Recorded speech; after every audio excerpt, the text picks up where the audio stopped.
Ohio State dominates this football game, and I'm not even saying, by a short margin or a touchdown or two. I'm saying Ohio State's going to win this game by at least 3 touchdowns. Mark it here early. I'm calling it out. This is going to be one of those, I wouldn't even say revenge games. This is a statement game for the Buckeyes. Think about all the players that came back and talked about how it feels to have lost to these guys for so many years. We just had Jeremiah Smith talk about the disdain he had for this football team, one of our best players. And then let's not forget Ryan Day. He won a national championship, yes, but he hasn't gotten it done in this matchup. We're tearing him up, baby.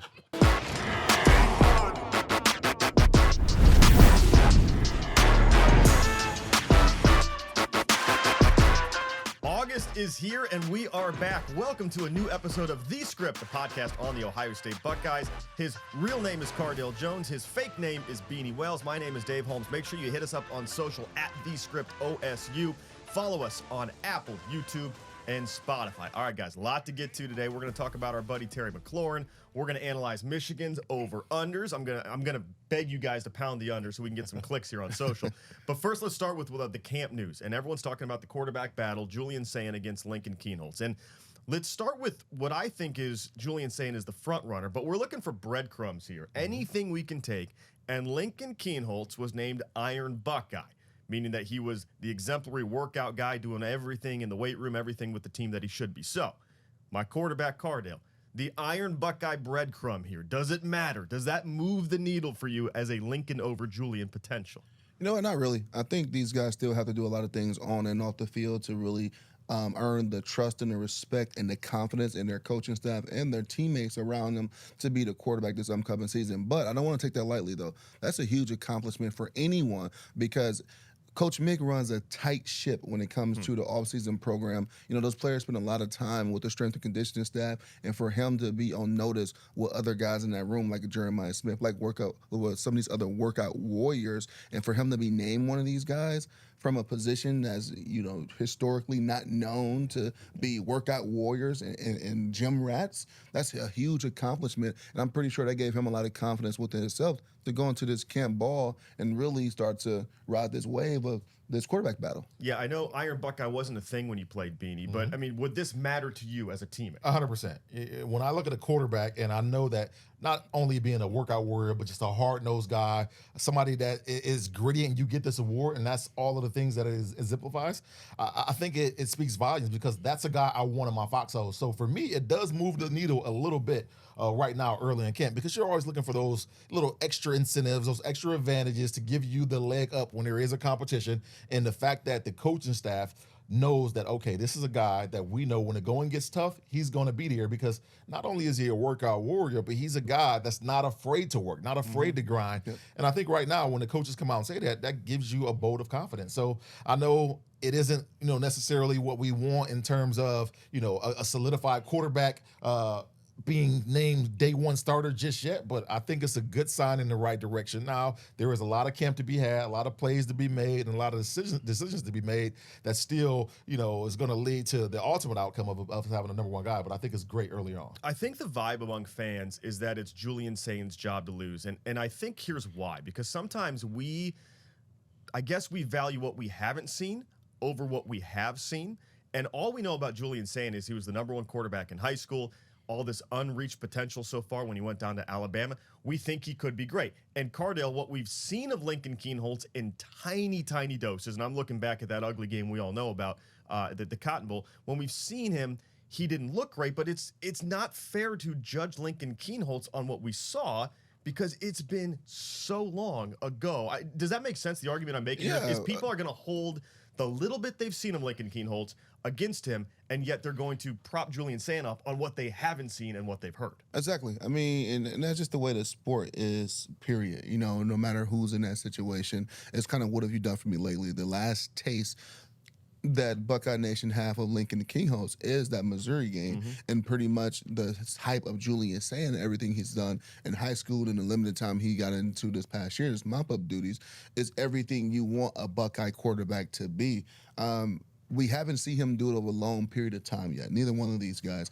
I think the biggest thing, and I've been saying this about Lincoln, period, as a competitor, as he has stayed, and not necessarily waited, but he stayed and developed and really is not afraid of competition. I think that's the biggest story about Lincoln Kienholz going into this season, is that he was a guy that was very sought out of high school and through the last couple of years of the transfer portal.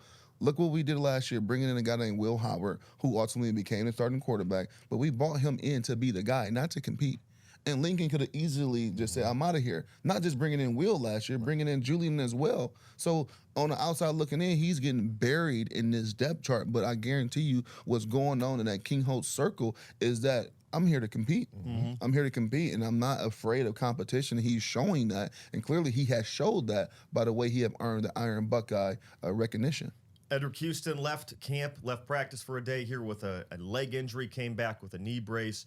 Later, he was my pick for breakout Buckeye on the defense, Beanie. So how on edge do you get when you see one of these guys in camp leave? Now, it looks like he's going to be fine. Right. People are saying it's nothing major, but it still gets you a little bit on edge this time of year. No doubt about it, man. Anytime there's a headline and it's tied to a guy being injured, especially a guy that a lot of people anticipate being a productive starter for us, you're going to be concerned. But thankfully, it was the early part of camp, the first day, I believe, that this happened, and then it came out later that it was something minor. You definitely have that sigh of relief. But for me personally, I always look at it, Ohio State has an abundance amount of talent. And right now, we talk about our defensive line, how young and inexperienced we are. So thankfully, it wasn't anything serious, but in my mind, it's like, okay, next man up. Because now we're looking at an unproven group. So who's going to be that guy to, stake claim at one of those starting positions? And, fortunate enough, he's going to be okay. And hopefully he continues on to being one of our starters and productive guys. But this just speaks volumes to that whole, not even just the defensive line room, but the whole team. It's always going to be next man up because injuries, you're one injury away from being ready to play. So be prepared. All right, let's talk about Caleb Downs here. So this week, very interesting, a quote that an NFL GM gave ESPN said Caleb Downs would be a top 5 safety in the NFL right now. And I think he said he compared him to Kyle Hamilton, but with more speed, I think was the actual quote there. So, Cardale, when you hear this, all right, top 5 NFL safety right now, people think he's going to be a top 5 pick in the NFL draft, maybe even the first non-quarterback taken next year. Your thoughts on Caleb Downs? Could he be a top 5 NFL or safety right now? And this is why people don't realize in sports, especially football, GMs usually get fired with those head coaches because of comments like this. No, this is no knock on Caleb. Everybody know how I feel about Caleb. I think he is the number 1 or number 2 best player in all of college football right now. But out of respect for the guys that play in the National Football League, no, I'm not ready to put him in that conversation. Do I think he'd be in that conversation after his time at Ohio State is done and he is very early in his NFL career? No doubt about it. Yeah. But you look at guys like Kyle Hamilton, the Ronnie Hickmans, who have went undrafted to the Browns, who's making a name for himself, and the list goes on with Whitfield Jr. down in Tampa. These guys are pros, and play at an extremely high level. And another comparison I make about comments like this when we talk about if guys are NFL ready before they have a chance to really step on the field is that it's football, but college football and NFL football is 2 separate games. It's 2 separate games. And not saying these guys won't transition to that, but until I see it happen, me personally, I'm not talented enough to evaluate a college kid and say he's going to have a major impact on an NFL team from day one. And you see guys who go into the league and set it on fire like Landon Collins or Sean Jones, and it's a quick window, like 3 or 4 years. And to be a true long-lasting, really good safety, someone like a Budda Baker or something. I know Cam Bynum's a really good safety. I mean, there are good safeties out there, Beanie. I love that our guard Cardale pumps a little reality here because most bring it back down just a smidge. Most of Buckeye Nation would just be like, glaze him up, like tell him he's the man. And I get it though because the things he's done so great in his early career.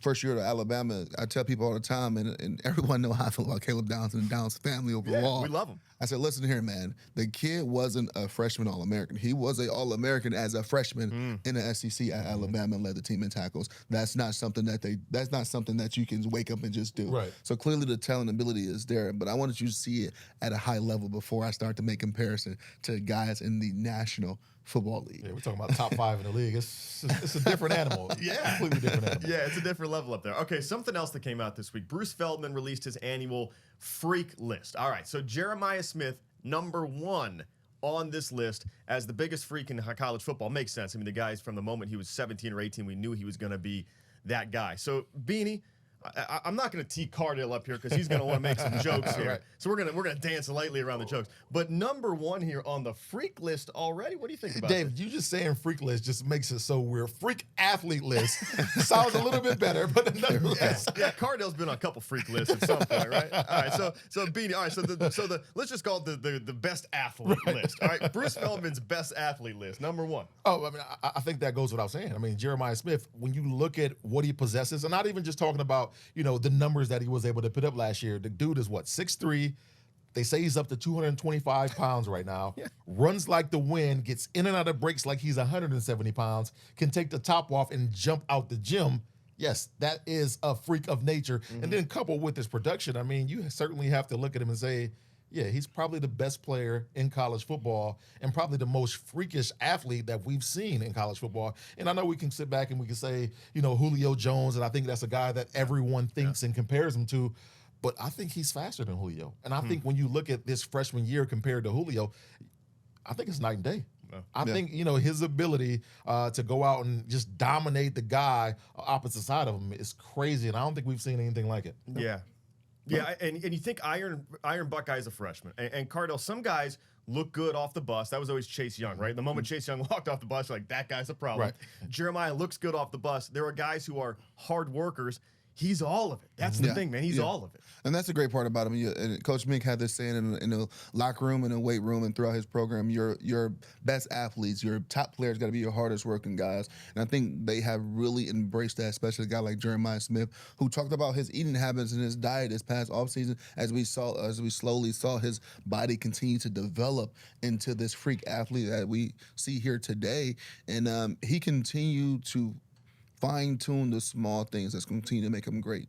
What did he do with the diet? Did he do the water fast like you did? Is that all it takes? No. If I water fast, well, I look like Jeremiah. Oh, man, no. I don't think so. But I think he made a comment about, I was eating, Wendy's and things like that things that wasn't as nutritious for me personally. But now I'm at a point where I'm being more cautious about the things I'm putting in my body. And he's seeing the results. And I think we're seeing it as well of the weight that he's put on this past offseason. Our guy Ocho Cinco, I was just about to bring up him. I interviewed Chad Johnson at ESPN once, and he told me that every day on the way home from training camp, he got McDonald's. Yeah, I'm telling you right now. So Beanie, that Ocho is probably not the best way to do it. McDonald's every day. Not at all. What's that diet supposed to be like in camp? And obviously in camp, it's a 20-year-old kid. I mean, it could be a little crazy at times. Got that metabolism working the question I have is, what are you more impressed with? A guy that does eat like Ocho Cinco and still goes out and dominates? Yeah.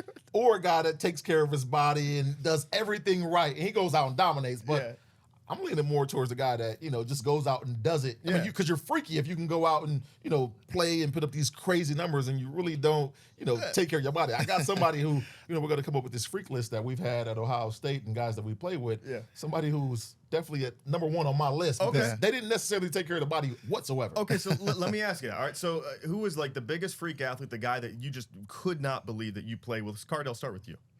I'm going to have to go with probably, it's been so many guys, and we thought about this for the last 24 hours, but I have to go with guy Joey Bosa. Joey was an unbelievable athlete. I witnessed this guy as a freshman go from running with the freshmen with the 3s and the 4s the first few days of camp to Coach Jay and Coach Fickle tapping a guy named Adolphus Washington who just came off a freshman All-American season at defensive end and said, hey, we want you to put on a few more pounds and move inside for a freshman out of high school. So I witnessed him going from pretty much third to fourth string to first string into All-American his 3 years at Ohio State in one practice. So I don't get no freakier than that. Yeah, who's your guy, Beanie? Take it, Junior. I mean, when we talk about a guy that would just eat candy, he'd go in the weight room, but I don't know how much lifting he was doing. And just be able to go out and run like the wind, pass a gastro test with ease, anything conditioned, and run the stadium stairs with ease, and just making me jealous every time I seen this guy through a workout because I would be with Ted at times and I knew how he ate and I knew what how he took care of himself. It wasn't the greatest, but the guy could just go out and just do whatever he wanted at any given time. Straight up freak. You know what? I think that kind of continued to transition for him as he became a professional and probably kept those same tendencies as he wrapped up a 13, 14-year career in National Football League. So it works for certain guys and some guys it don't. I was so jealous of him, man. Those Glenville guys are built different. That's Right, all just it is. built different. They're built different. All right, so That hose water. Exactly. we did talk about Caleb Downs and this whole top 5 safety thing. I want to get your guys' take on this too. Cardale, is there a guy that you played with that you thought like Caleb Downs or Jeremiah Smith, like this guy is ready after a freshman year or sophomore year, like he's just waiting for his 3-year window to tick out? Yeah, I think a few guys, but it goes back to Joey Bosa. Is definitely one of those guys. A guy that I saw a lot of potential in. I said, man, he's going to be an unbelievable player when he have a chance to stay healthy. Was another one was Marshawn Lattimore. He was a guy highly recruited out of Glenville, coming out of high school, could have went anywhere in the country. And his first year and a half, 2 years, he dealt with injuries, but the times that he didn't, he was unbelievable. I spent a lot of time with him because I was on scout team too at that point and just watching him work and really keep his head down and stay locked in and focused. And then he had that 1 year he was unbelievable. Had a chance to be drafted top 10 in the NFL draft and still playing at a high level now. You ever complete a couple passes to him in practice on accident? You know what? Maybe just to boost his confidence a little bit. Yeah. Say, oh man, my bad. I thought thought give him one of the we was numbers. back. I thought we was back in our neighborhood playing catch. Sorry. Yeah, make it feel good. Who's your guy, Beanie? Who's a guy that you're playing? What 06, 07, 08? A guy that you're just like, man, this guy doesn't need to wait right now. This guy came in, and before I saw him on the football field, I saw him on the basketball court. When we had that little half court there at the Woody, and I'm watching him, a defensive lineman, go and just do a windmill at 280 pounds, 6'4", 6'5", maybe even 6'6", and just crazily hit a windmill, something that a guy that big not supposed to be able to do. Then I watch him on the football field and just dominate and has this motor. Cam Hayward. Oh, wow. As a freshman, I knew immediately he was ready and he was going to play a long time because he was big, fast, physical. When I say big, he wasn't like a fat guy. Cam was just big, just put together. Obviously, his dad, Iron Hayward, has this big old rock head. But Cam, you knew immediately what type of player he was going to be because he had a motor and just didn't stop. Yeah. And I don't think you can speak to anybody who played during that time. The minute you saw him, you knew, all right, this is going to be one of the greats right here. Yeah, longevity to say the least. Sure. I mean, that guy stuck around a long time. All right, coming up next here on The Script, the podcast on the Ohio State Buckeyes, we're going to talk about the Michigan Wolverines. Over, under 8.5 wins. We'll get Beanie and Cardale's take coming up next.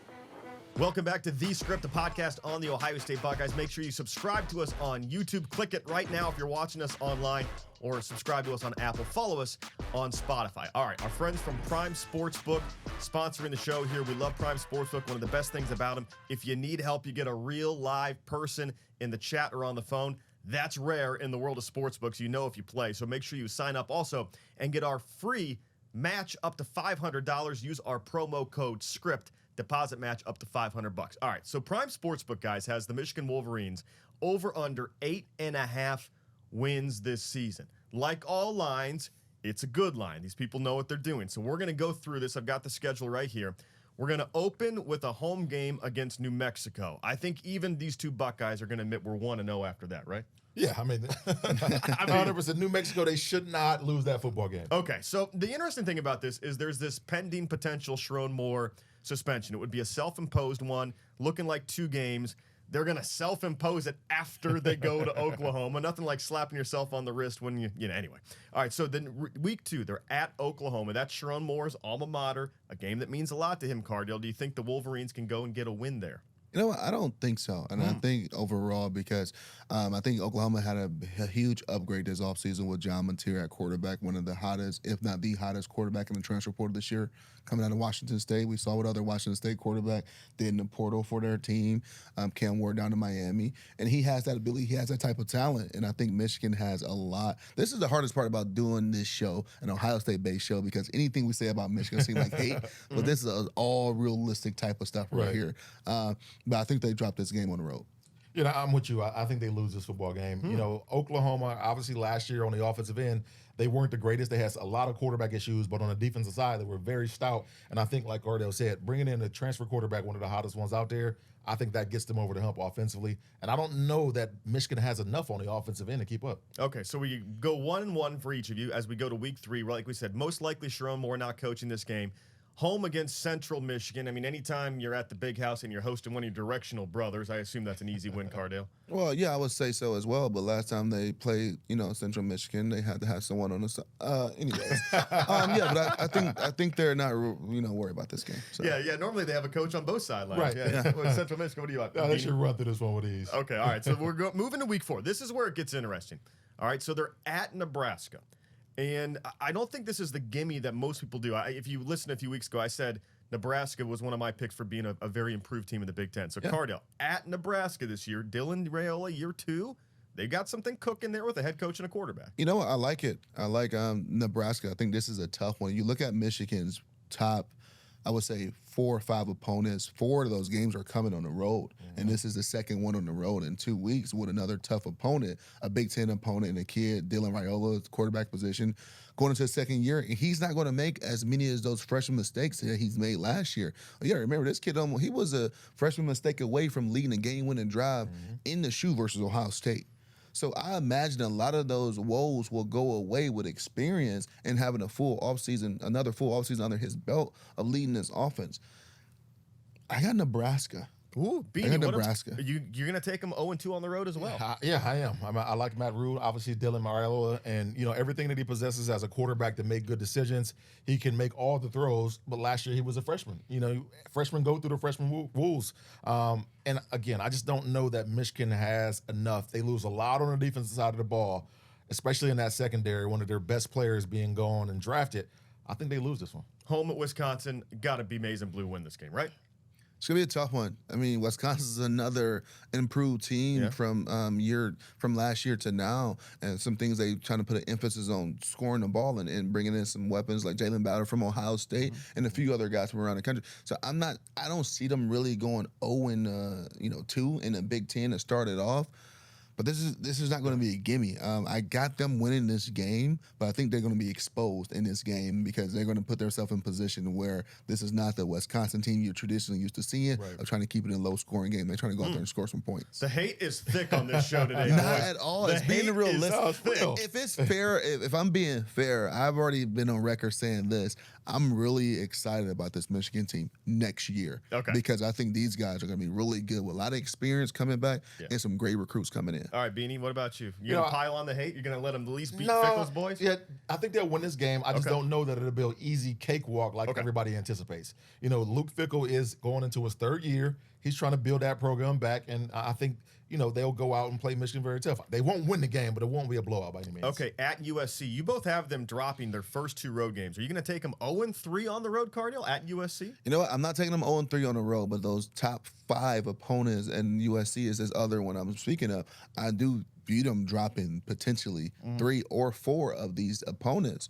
I got them beating USC on the road. I think they probably, at this point, understand who they are. I think with Mikey Keene as the quarterback and then Jordan Marshall as the running back, we're going to see a little bit of J.J. McCarthy and Blake Corum type of thing where you try to lean on the run game as much and you try to let that quarterback make the off-schedule plays. So I think they try to start to figure it out here with the lack of explosiveness on offense by leaning more on the run game. Lincoln Riley leads all of college football in dollars per wins. So do you think he gets a win here at home against I do. I really do. I think this is a big game for USC and Michigan. This is going to be one of those make or break, and I know what is the 4th game, but make or break and be a telltale for your season for these programs. And I think this could be a signature win for Lincoln Riley, especially considering how things have been the last couple of years. It'd be a big game. Michigan's coming into town. I think they get this victory. Michigan loses. See, Cardale's my scarecrow because he uses his brain. This is my Tin Man because he uses his heart. Right. Beanie can't say one nice thing about Michigan ever. All right, so next week, home to the Washington Huskies. Great mascot, but they're not going to win this thing. This is back to the tough part. I'm saying one of those top opponents. I think they're dropping something here. I do think they drop either one versus USC or Washington. Okay, so a West Coast team is going to get them. Yes, since I have them beating USC, so I think they drop this one at home versus Washington. Washington's going to be a lot better this year. So you've got them splitting the Pac-12. Yes. Okay, so what do you think, Beanie? I think Washington wins this game. No, I'm joking. Michigan wins this. Michigan wins this football game. I don't think they lose to Washington by any means. Yeah, Prime Sportsbook. if you need a new line setter, Beanie's got him over under 3.5 wins. By the way, I'm taking it under. I'm just letting you know. Yeah. I'm taking it under. Beanie's pounding the under at Michigan State. All right, little brother, as far as they're concerned, they go on the road to East Lansing. Finally, they have a team that has almost as many issues and concerns as them. I think they beat Michigan State. Yeah. They beat Michigan State. Okay, so clearly they're winning this take game. little brother for sure. Okay, all right. Back home against Purdue. Purdue's Michigan wins. Michigan. We don't even get to, Let's not waste our time. All right, at Northwestern. I think Northwestern is playing like on a lacrosse field right now or something. Where are we even playing this game? It doesn't. I think in this case it doesn't matter. They can play at Crew Stadium, the old Crew Stadium. I think Michigan wins this game. Okay, at Michigan Northwestern. wins, Okay, all right. Sanity's been restored. On the road against Maryland, going to College Park. Man, make a break year for Maryland in that staff. I think there's some things in the portal as well, bringing in some also not just players but some great staff members as well with Ted White and Pep Hamilton and Pep got a lot of experience with Michigan and kind of knowing how and what they want to do as a program. But I got Michigan beating them this game purely off brand recognition, man.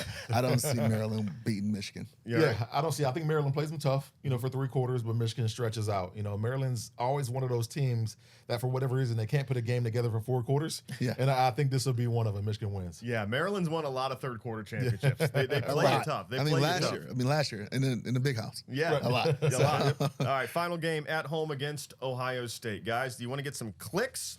Let's get some clicks right now. What do you think? Here we go. I think this is where, at this point of the season, I think they're already right at the under for me. They can go over to over, but I got Ohio State winning this one. Okay. Strictly off of pure talent. Michigan has a lot more to figure out. That's what it's off of. And strictly off of getting back on the winning side of this rivalry. I got Ohio State. All right, Beanie, move your mic away from your mouth because I know you're about to yell. Yes, Ohio State dominates this football game. And I'm not even saying, by a short margin or a touchdown or 2. I'm saying Ohio State's going to win this game by at least 3 touchdowns. Mark it here early. I like it. I'm calling it out. This is going to be one of those, I wouldn't even say revenge games. This is a statement game for the Buckeyes. Think about all the players that came back and talked about how it feels to have lost to these guys for so many years. We just had Jeremiah Smith talk about the disdain he had for this football team, one of our best players. And then let's not forget Ryan Day. He won a national championship, yes, but he hasn't gotten it done in this matchup. Tearing him up, baby. We'll see if we got it in the budget for a new microphone. Right. All right, so to recap, if you're playing on Prime Sportsbook, all right, Michigan over under 8.5 wins. Cardale has the under. Beanie has the under. You know what? Over. I'm taking them over. I think you guys are sleeping on Michigan. I think the hate is too strong over here. No. I got logic. I don't think I think they're going to take a couple of those road games early. Which one? I think they're not taking Oklahoma. I'll tell you that right now. I think they're going to take Nebraska. Rally around Sharon Moore if he's out. I think they could beat. I think they're going 2-1 there in those road games. So I'm taking Michigan at 9-3 this year. I about to say even if they take the Nebraska from mine, that's 8-4. I got them realistically somewhere around 7 to 8 wins this season. Okay. Also a reminder: if you think you might have a gambling problem, please call 1-800-GAMBLER. Must be 21 and over. Odds subject to change. Join our friends on Prime Sportsbook. Use our promo code SCRIPT. Deposit match up to $500. All right, coming up next on The Script, the podcast on the Ohio State Buckeyes, we're going to diagnose the problem with the Washington Commanders and our buddy Terry McLaurin. Stay with us. We are back on The Script, the podcast on the Ohio State Buckeyes. I'm Dave Holmes, joined as always by Cardale Jones and Beanie Wells. All right, guys, Buckeye Basement Solution. If you need any help for your basement, I'm talking waterproof, crack repair it, they've got you covered, and we love to diagnose our own Buckeye solutions on this show. So Terry McLaurin, our guy, wide receiver, has been one of the best receivers in the NFL since he entered the league. But he's now asking for a trade because he can't get a new contract with the Washington Commanders. So, Beanie, what's our Buckeye basement solution to patch this thing up? Because I think a lot of times when you hear someone requests a trade, fans freak out, all right? Yeah. Lest we forget, Myles Garrett requested a trade and then became the highest paid defensive player, all right? So I think sometimes this is a leveraging chip. I think it's the player's way of re-raising ownership. So what do you think they need to do here in Washington? I think they need to get it right and pay him.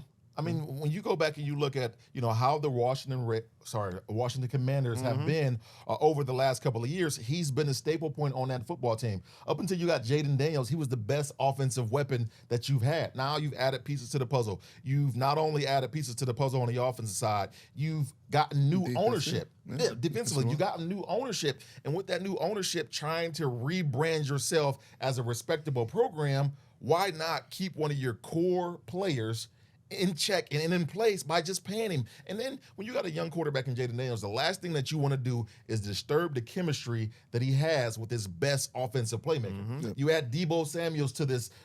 This could be a deadly football team on the offensive side. They just went to the playoffs and had a nice run last year. Why do you want to do anything to ruin the headlines as it pertains to your program? And the thing makes zero sense. No, and the thing is, the greatest advantage in all of sports is when you have an NFL rookie quarterback on that contract scale, because you have that 4 to 5 year window where you can actually pay people around him, Cardale, and you could pay Terry. Now, let me take the Commander side of this for a second. Terry McLaurin is about to turn 30 years old, I believe, in the middle of September. They're going to look at that and say, I mean, his team is kind of saying, well, DK Metcalf just got paid, but I believe DK is 27 on the Steelers. So there's an ageism thing here that happens with these receivers. I mean, do you see their side of it at all? No, not at all, because at this point, Beanie just made some great points. New ownership, trying to do the right thing, trying to bring the Commanders back to those glory days when they was playing at RFK. The biggest thing I think you should do to sign a guy like Terry is to keep him around, because he is a culture builder. He is a guy that's seen the worst of this organization to trying to get back to these glory days. He's a guy that's going to help you be a locker room guy that's established a culture that he can bring up young other skill players. This is how we handle our business. He has been nothing but a pro on and off the field for this organization. If it's not because of the production you think he's not able to give you anymore, it should be for the simple fact of he can help continue to establish a new culture based around the Washington Commanders. This would be a huge fumble if they let him leave this facility. And the biggest thing, like you said before, you have the ability to pay him for the next 3 to 4 years because you have a rookie quarterback on his rookie deal. And then if you get to a point where you think he's 34 going on 35 or 33 going on 34, well, he's pretty much probably going to be ready to, take off in the sunset anyway. And you can really start to put more pieces around that young quarterback. Yeah, and the mere fact that they got new ownership, why not be labeled as a program that takes care of the guys that do it the right way? Exactly. Terry McLaurin does it the right way for that franchise. Did you overlap with Terry a little bit at Ohio? I did. 1 year with Terry. For a minute, right? Yeah, where I just tortured him. So you mentioned the character. I remember he was one of the best special teams players at Ohio State. He does everything right. He's selfless. Yeah. He's selfless. So when he's been publicly, he holding in, right, being around a facility and expressed publicly his frustrations with this. This is not selfish at all. This is so out of his character. And I guarantee you his agency had to force him to make moves like this, because Terry is a guy, he want to go in and work, put his head down, and then let everything else fall into play. But also, he deserved to get his worth. Sure. A guy who stuck around and a guy who's done everything right in his career, not just with the Washington Commanders, but at Ohio State and coming out of high school. He deserves everything he has coming to him with a new contract. We're trying to analyze the Buckeye basement solution for how do they patch things up in Washington with Terry McLaurin and the Washington Commanders. And there's this debate, guys, of are you paying players for future performance or rewarding them for past performance? That's another element that the ownership likes to take, right? We're paying you for the next contract, even though he's probably outplayed his current contract. And if we look at what he's done, 5 straight 1,000-yard seasons. He hasn't missed a game since 2020. And in his career, he's never had a number 2 receiver have more than 700 yards. So as he's faced every team's best corner, no one has helped him out his whole career. Right. This guy has been the only good thing in Washington until Jaden Daniels walked in the door. And what I can't understand is you are a blue blood NFL franchise in Washington, or at least you think you are. You like to act like you are. And you have this guy who has been a model citizen, a model player, an employee. And now that you're finally relevant again, they almost made it to the Super Bowl last year. Yeah.